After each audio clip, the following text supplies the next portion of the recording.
how to add TPA to Aternos Server. So that's what I'm going to show you guys in the super quick and easy tutorial. So without further ado, let us begin. But before we start, make sure that your server is offline. So just simply click on offline right here, or there's a button right here that will allow you to set your server offline.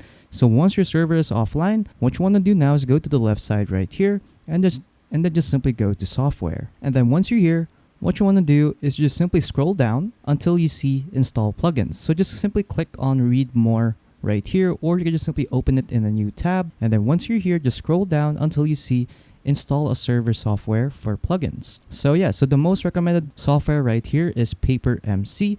So just simply click on the link beside it right there. Afterwards, just simply choose the version or your Minecraft version right here. So I'll just choose the latest version that is available right here, which is 1.21.4. So just click on that. And then once you're here, just simply click on install. And then just wait for the installation to finish. And then there you go, the installation is finished. So you'll know that the installation is finished when you see this check mark right here. And then after that, let's now install the plugin. So to do that, just go to the left side again right here, and then just simply go to plugins. Afterwards, once you're in plugins, just simply download Essentials X right here.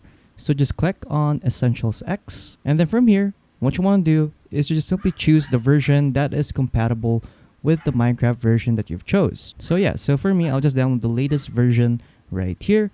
So I'll just click on download right here, and then just wait for the download to finish, and then there you go. So there's now a check mark. So that means that the plugin has now been installed and it is now active in your server. So once you're done installing the plugin, just go to server right here in the left side, and then just start your server, and then you'll now have access to the plugin, and then you can also start using the plugin once you join the server. And then after that, you're pretty much done. So that's pretty much it on how to add TPA to Aternos Server.